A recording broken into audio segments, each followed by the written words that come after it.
किसी ने बड़ी कमाल की बात कही है। भविष्य की चिंता में वर्तमान यदि बिगड़ गया तो हम हाथ मलते रह जाएंगे। नमस्ते दोस्तों, आज की नई स्टोरी में आप सभी को स्वागत है। आज एक ऐसी स्टोरी सुनाने वाला हूँ जो कि हर एक के मन में वो प्रश्न रहता है और उसी प्रश्न के उत्तर ढूंढते ढूंढते वो पूरी उम्र गुजार देता है, लेकिन उसका उत्तर उसे नहीं मिल पाता है और वो आखिरी में थक हार के बैठ जाता है और वो अपने किस्मत को दोष देने लग जाता है।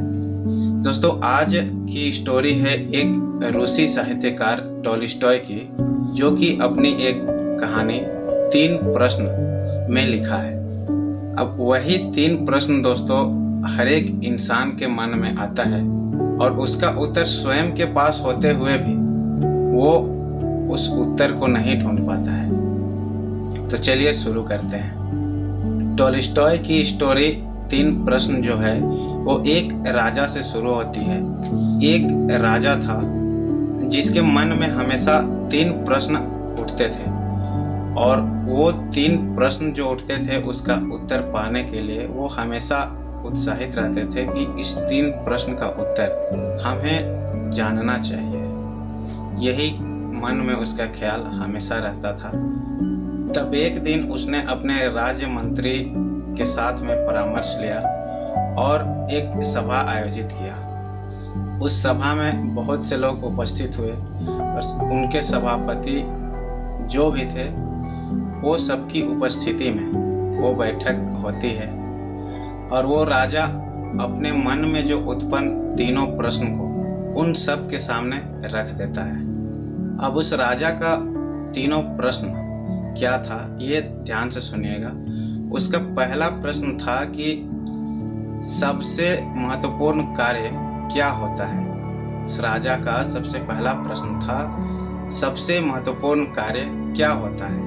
वहीं दूसरा प्रश्न था परामर्श के लिए सबसे महत्वपूर्ण व्यक्ति कौन होता है। पहला प्रश्न था दोस्तों सबसे महत्वपूर्ण कार्य क्या होता है और दूसरा प्रश्न था परामर्श के लिए सबसे महत्वपूर्ण व्यक्ति कौन होता है। वहीं उस राजा का तीसरा प्रश्न था किसी भी निश्चित कार्य को करने के लिए सही समय कौन सा होता है। उसका तीसरा प्रश्न था किसी भी निश्चित कार्य को करने के लिए सही समय कौन सा होता है। ये 3 प्रश्न को राजा उस सभा में रख देता है और सबसे उसका जवाब जानना चाहता है।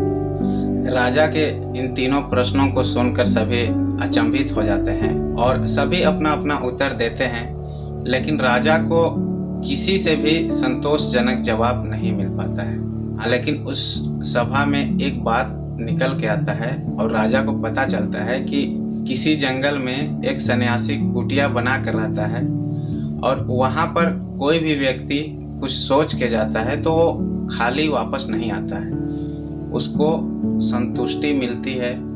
वो सन्यासी जो है वो संतोष करता है उसको, उसके बाद ही वो वापस आता है। ये बात सुनकर राजा बहुत खुश हो जाता है और ये निर्णय ले लेता है कि मैं भी उस सन्यासी से मिलना चाहता हूँ, उसके पास जाना चाहता हूँ। तब उसके दूसरे दिन राजा ने एक साधारण वेशभूषा धारण करता है और अपने कुछ सैनिकों को और कुछ गुप्तचरों को लेकर उस सन्यासी की ओर चल पड़ता है और राजा बहुत ही खुशमिजाज से सन्यासी की ओर जा रहा था और उसके मन में एक ही चीज चल रहा था कि चलो इतना दिन से मेरे मन में ये 3 सवाल उठ रहे हैं लेकिन कहीं से जवाब नहीं मिल रहा है। आज उस सन्यासी से मिलकर मुझे मेरे प्रश्नों का जवाब तो मिल जाएगा।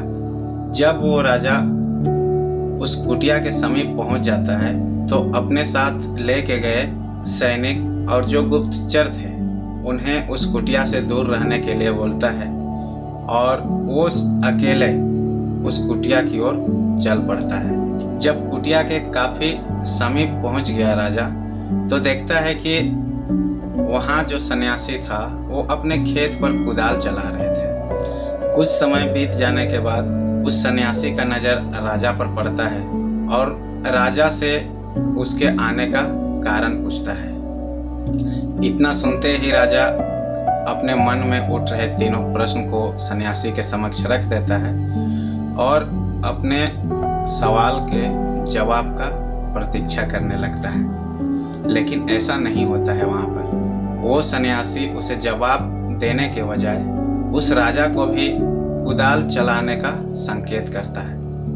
आखिर राजा क्या करता? उसे उसका जवाब चाहिए था। राजा ने भी कुदाल उठाया और खेत कोड़ने लगा। राजा के खेत कोड़ते कोड़ते शाम हो जाती है, फिर भी उसे उसका जवाब वो सन्यासी नहीं देता है। इतने में ही एक घायल व्यक्ति जो खून से लथपथ, उसके पेट में चाकू लगा हुआ, उस कुटिया की ओर भागते भागते आता है और उसी सन्यासी के कुटिया में शरण लेने के लिए आ पहुंचता है।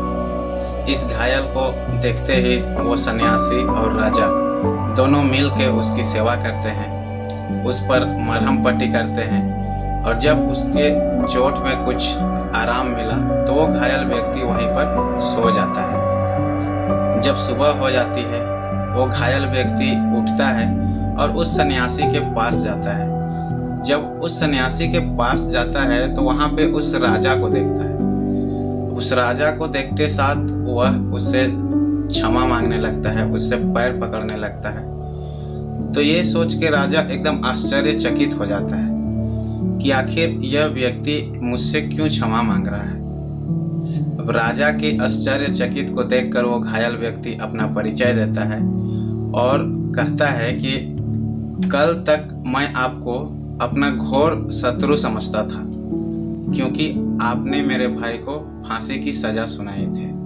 तब से मैं आपको मारने का अवसर ढूंढता रहता था और जब पता चला कि आप साधारण वेशभूषा में इस सन्यासी के पास आए हैं तो मैं आपको मारने की नीयत से ही यहाँ पर आया था और बाहर झाड़ी में छिपकर आपका इंतजार कर रहा था। वहीं पर आपका एक गुप्तचर मुझे पहचान लेता है और मुझ पर वार कर देता है और उन्होंने ही मुझे इतना जख्मी किया है। लेकिन आपने अपना शत्रु होने के बावजूद मेरे प्राणों की रक्षा की, मुझे शरण दी। अब मेरे मन का सारा द्वेष खत्म हो चुका है। मैं आपके चरणों का सेवक बनना चाहता हूँ। भले आप मुझे दंडित करें या मुझे क्षमा करें, ये आपकी इच्छा है। इतना कुछ वो घायल व्यक्ति उस राजा से बोलता है। घायल व्यक्ति की इन सब बातों को सुनकर राजा इस सहयोग के लिए उस प्रभु को धन्यवाद देता है। यह सब बातों को वो सन्यासी देख रहा था। तब मुस्कुराते हुए वो सन्यासी राजा की ओर देखता है और कहता है, हे राजन, क्या अब भी तुम्हें तुम्हारी प्रश्नों का उत्तर नहीं मिला है?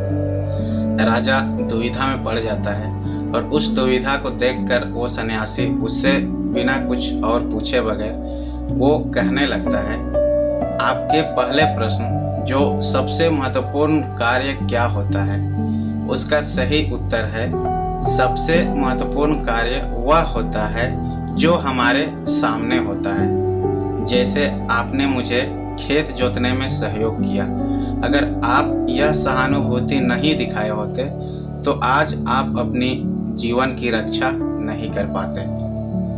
वहीं आपका दूसरा प्रश्न था, परामर्श के लिए सबसे महत्वपूर्ण व्यक्ति कौन होता है? तो उसका सही उत्तर है राजन, जो व्यक्ति हमारे पास उपस्थित होता है वही परामर्श के लिए मायने रखता है। जैसे उस घायल व्यक्ति को सहायता की आवश्यकता थी और आप उसकी सहायता किए, आप उसकी प्राण की रक्षा किए और वो शत्रु भी आपके मित्र बन गए।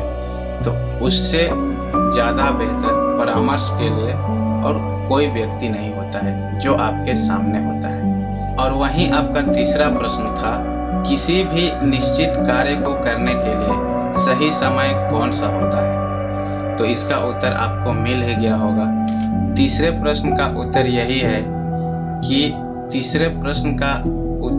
है कि किसी निश्चित कार्य करने का सही समय अभी होता है।